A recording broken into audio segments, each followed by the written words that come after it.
Salut, c'est moi! Est-ce que j'ai une drôle de voix parce que je suis malade? Oui. Est-ce que c'est le coco? Non. Est-ce que je porte un bonnet parce que j'ai les cheveux sales?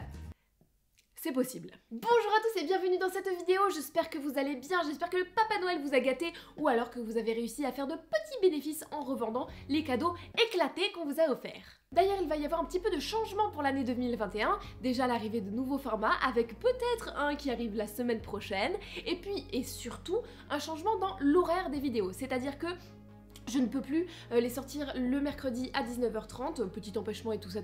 Donc j'ai décidé, après un petit sondage sur Instagram auprès de vous, de les sortir le dimanche à 18h30. Et normalement ça commence dès cette semaine. Là, dimanche prochain, il y a une vidéo qui sort avec un nouveau concept sur un thème que j'adore. Donc on se donne désormais rendez-vous le dimanche à 18h30.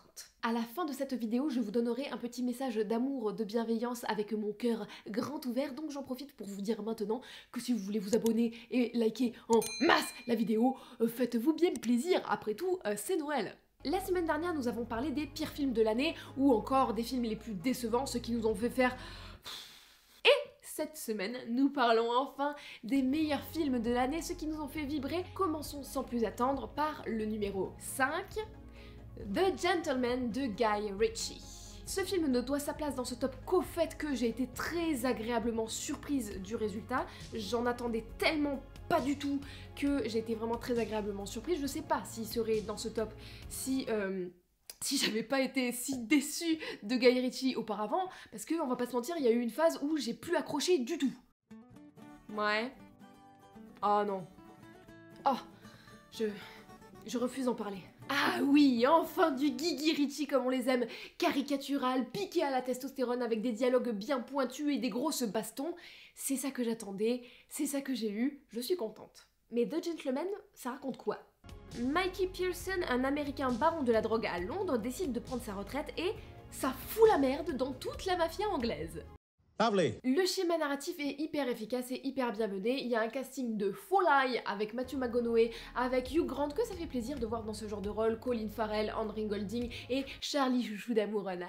Les personnages sont évidemment très stéréotypés, très caricaturaux, et ils flirtent toujours entre le ringard de mille et l'élégance totale. Il y a vraiment un contraste très fort comme ça, même d'ailleurs leur style vestimentaire, il est toujours entre l'élégance et le ringard. D'ailleurs, je trouve que ce contraste-là crée vraiment une vraie dichotomie entre les barons de la drogue avec leur style très marqué, très décalé, et le monde moderne assez réaliste dans lequel ils se trouvent.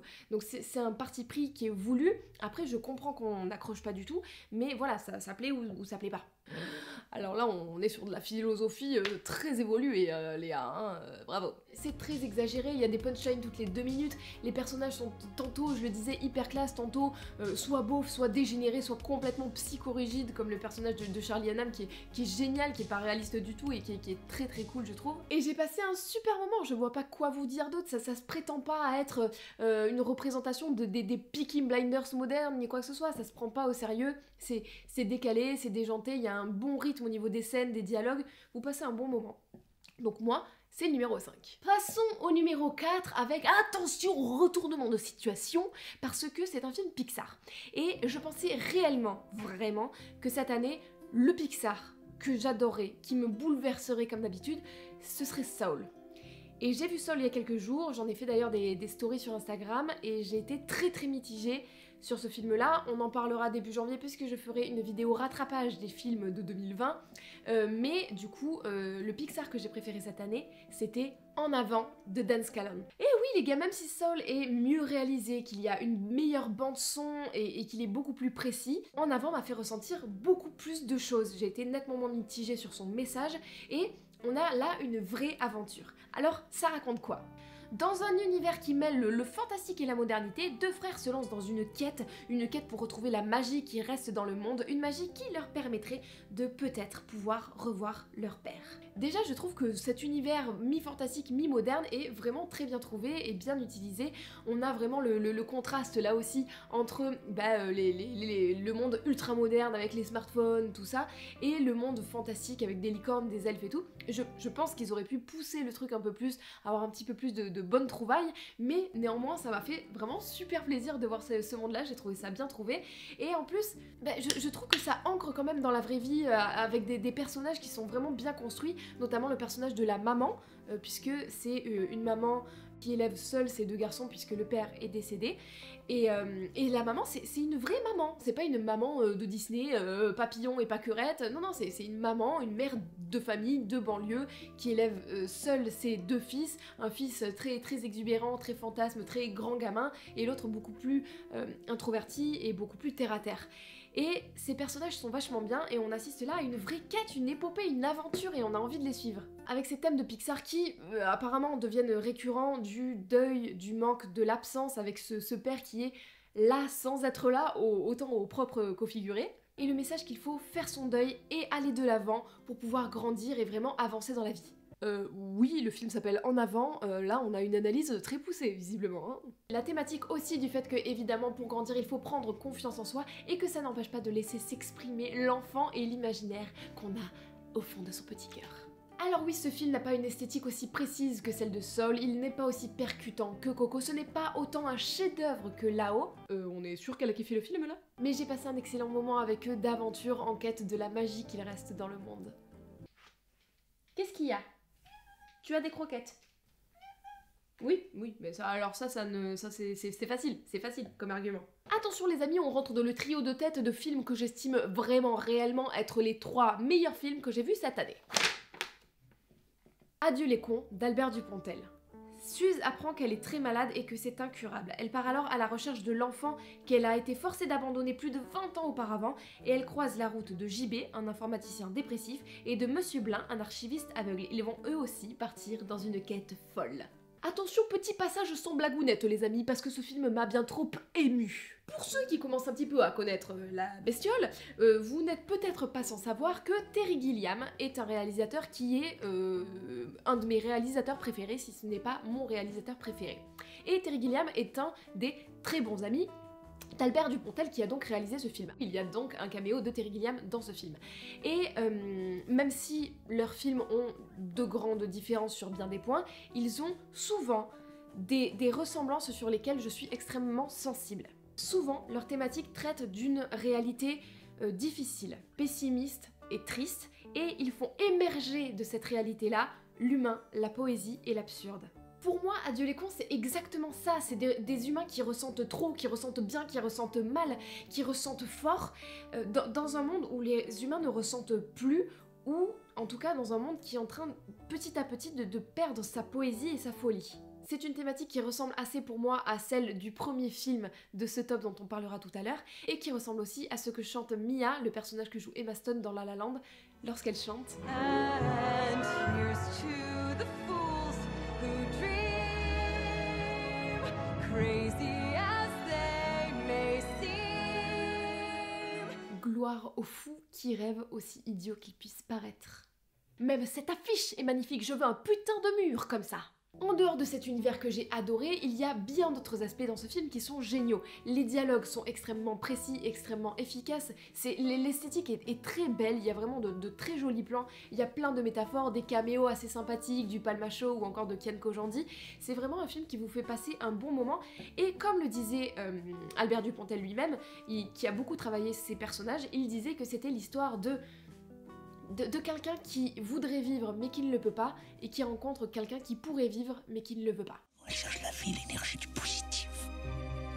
C'est extrêmement touchant, c'est un film...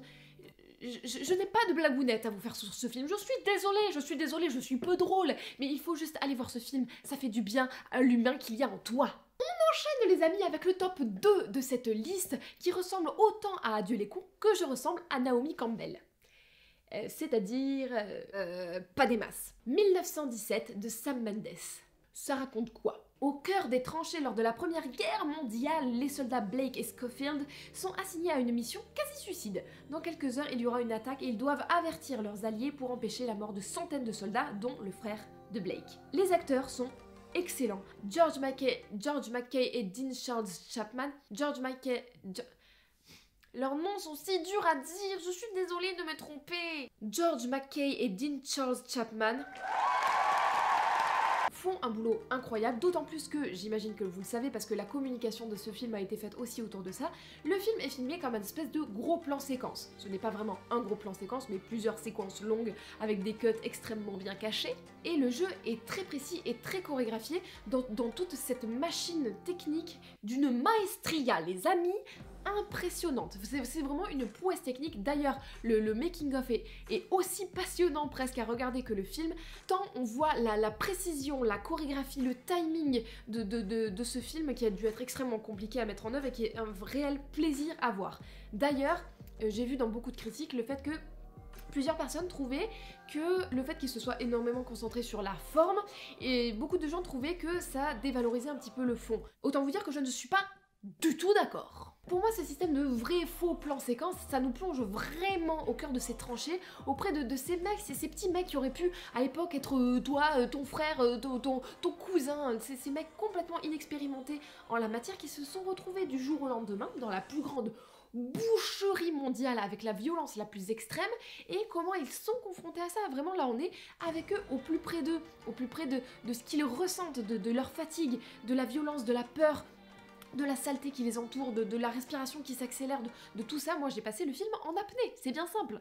Ce système nous rapproche un tout petit peu de la sensation que ces soldats devaient avoir, que ça finira jamais en fait. Ça nous plonge en immersion totale et le spectateur n'a plus qu'un seul objectif, c'est d'achever cette putain de mission.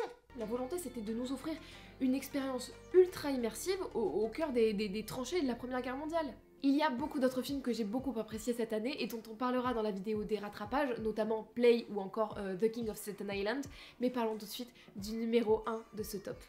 Pour moi, ce film, c'est comme Shakira, il a tout ce qu'il faut là où il faut, c'est Jojo Rabbit de Taika Waititi. Mais ça raconte quoi ?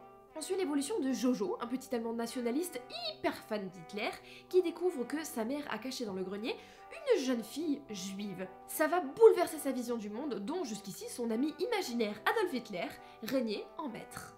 L'esthétique est magnifique, l'écriture est hyper efficace, les dialogues sont vraiment très cool. Taika Waititi en fait des tonnes, mais c'est vraiment pour désamorcer le truc. C'est un peu comme pour Adieu les cons finalement, c'est-à-dire qu'on fait face à une réalité très difficile, ici encore plus évidemment, une réalité qui est abusément tragique, abusément abjecte et trop difficile à supporter, et il n'y a que la poésie, l'amour et l'humour qui peut faire encaisser ça.